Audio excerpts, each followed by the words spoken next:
Kamusta po mga kabayan? Si Kamalong po. Nagbabalik po muli para po magkomento po sa inyo dito po sa Tambayang mga kabayan. Magandang umaga po, tanghali, hapon, gabi. Madaling araw po sa ating lahat. Sana po nasa maayos po tayong kalagayan mga kababayan.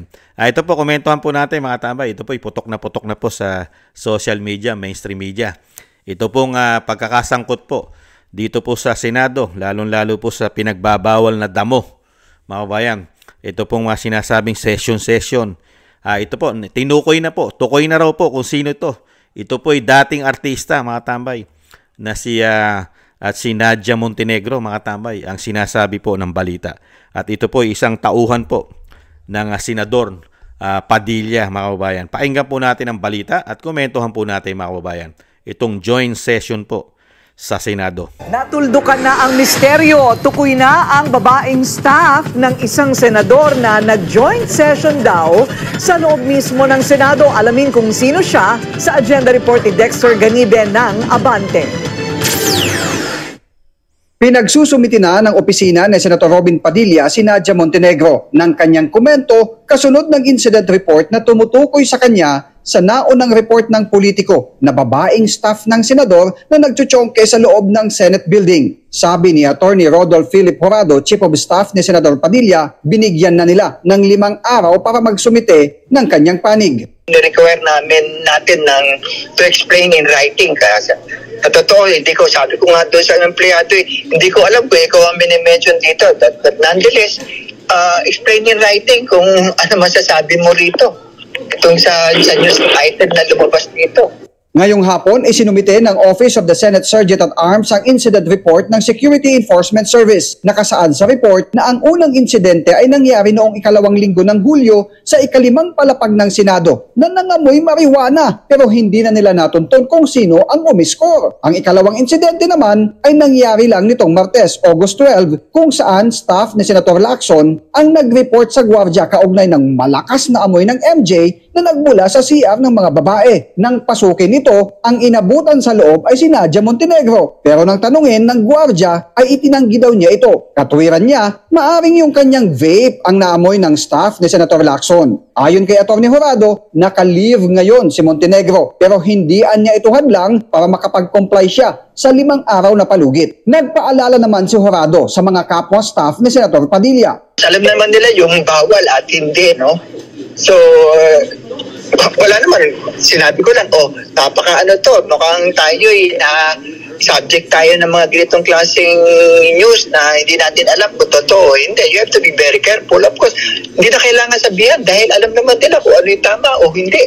Tiniyak naman ng OSAA ang regular na pagsasagawa ng random drug testing sa lahat ng empleyado ng Senado sa ilalim ng Comprehensive Dangerous Drugs Act of 2002 kasama sa pinagbabawal ang marijuana na may katumbas na parusa ang sino mang mahuhuling gumagamit o nagbibenta nito. Para sa agenda, Dexter Ganibe, Abante. Yan po mga tambay, si Nadia Montenegro daw po ang sinasabi na amoy MJ, mga tambay. Amoy MJ daw po ang pinagbabawal na damo. Mga kababayan, ayan, nagkaalaman na po mga tambay. Nagkaalaman na po, nagkabukuhan na. Sila po mga kababayan. Ang pinagtataka lang po ni Kamanong, bakit po ito, mga tambay, ay putok na putok itong MJ. Samantalang yung isang secretary po ng palasyo, secretary po ng First Lady, na si Deputy Social Secretary po na si Dina Arroyo Tantoco, ay umamin po ito na silang dalawa na kanyang asawa na si Tantoco, yung namatay po sa LA, di ba, sa hotel, dahil daw po lulong na lulong sila sa pulburon. Lulong na lulong sila at gumagamit po sila ng pulburon. Ano po nangyari na rito? Ito po hindi MJ, ito po ay pulburon. Pero wala po yatang investigasyon ang narinig tayo sa balita at sa palasyo para kondinahin ito pong Deputy Social Secretary po ng First Lady, mga kabayan, ng palasyo na si Dina Arroyo Tantoco. Gumagamit po ito. Aminado po siya. Siya mismo umamin na silang mag-asawa ay gumagamit po ng illegal na pulburon. Wala po tayong narinig na inaksyonan ito ng palasyo. Ito pong nangyari na ito. at yung tao na umamin mismo na gumagamit ng pulburon, si Dina Arroyo Tantoco. Pero ito po, sana po aksyonan po ito at ibalita rin po ng media. Ito pong si Dina Arroyo Tantoco na umamin na gumagamit po ng pulburon at ikinasawi ng kanyang asawa sa Beverly Hills. Di po ba? Si Tantoco. Pero ito po, MJ Pero ito, putok na putok po sa balita. Ito pong paggamit ng MJ ng illegal na damo. Pero yung paggamit po ni Dina Arroyo Tantoco, hindi po ito pumutok at hindi na po ito tinutukan ng mainstream media. Na-unbelievable, ano?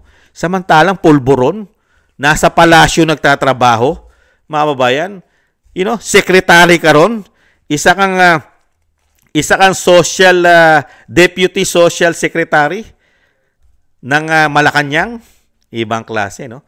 Gumagamit ka. Pero wala po ditong imik ang palasyo, walang imik ang mainstream media para po tutukan.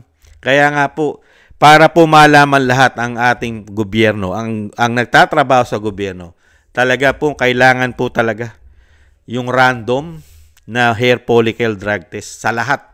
Hindi lang po sa staff. Lahat po, pati mga secretaries, pati Pangulo, Vice President, mga senador, mga congressman, lahat ng politiko. Dapat po ito hair follicle drug test po talaga. Dahil napakarami na po nila. Kahit sa Malacanang may issue. Sa Senado, sa Kongreso. Di po ba? Mga artista! Di po ba? Mga mayayaman tao! Kahit nga mahihirap, lulong sa bisyo na pulburon. Hindi po ba? Unbelievable. Mapapatunayan naman po yan kung talagang gumagamit itong si Nadia ng pinagbabawal na MJ.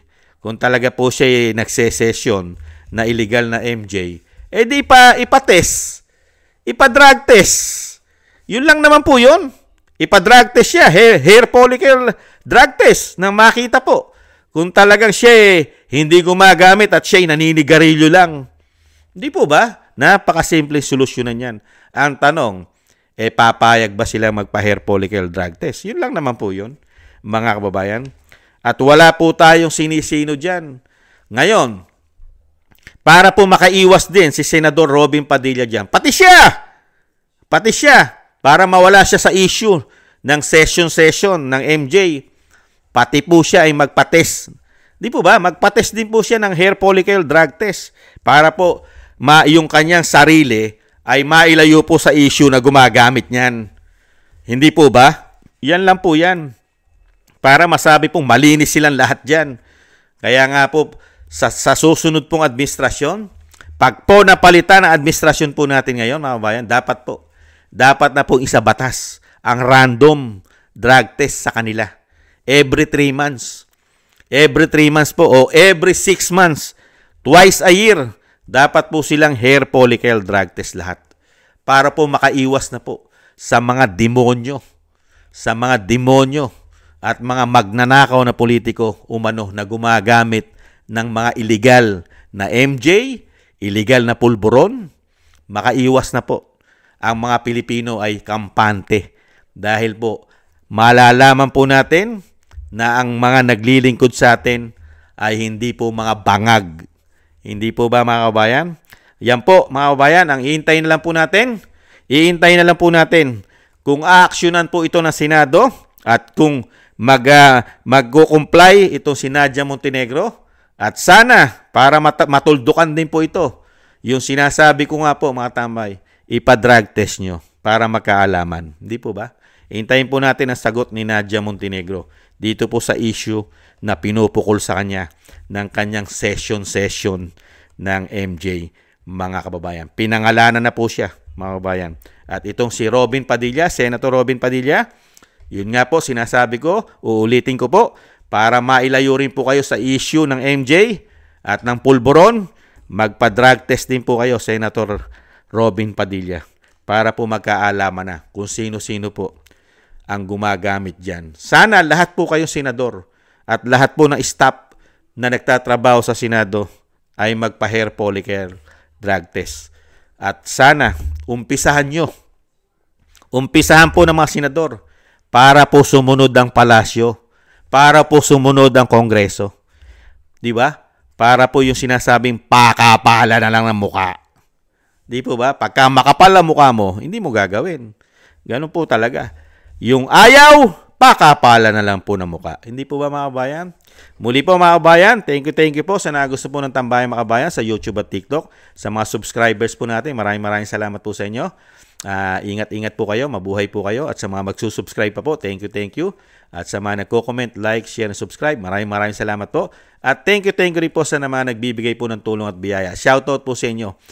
Kingston 123 ng Hong Kong, Eric Hershio ng Canada, Jake Yahoo 4531 ng Maisog, California, USA, Gina Ray Solidides ng Berlin, Germany, si Jem Aris ng United Arab Emirates, Joe Bilin Watanabe ng Japan, ako si Pilam, Ani Jo, Jodorico Erguisa Jr., si Arfel Villacorta, Wills Bubbles 5697, Rosalina RK, Team 888, Michelle Yamaguchi Vlog, Norma Garcia, Gay at Siena, si Ma'am LB at si Sir Manny ng North Miami, Florida, USA. Maraming salamat po sa inyo mga kabayan. Shoutout po sa inyo lahat. Mabuhay po kayo. At syempre po, yung dasal at panalangin po para po sa pamilya Duterte na maingatan po sila, ang ating Vice President. Ganon din po ang dating Pangulong Duterte na mailayo po sa kapahamakan, madugtungan pa po ang kanyang buhay at kalakasan at makabalik po sa lalong mabilis sa ating bansa. Maraming salamat po sa mga panalangin, mga kababayan. At ganon din po mga kababayan, manalangin din po tayo at magdasal para po sa pag-iingat naman sa atin at sa ating pong mga sambahayan. Thank you po. Ingat-ingat po. Sa muli. Paalam. Bye-bye.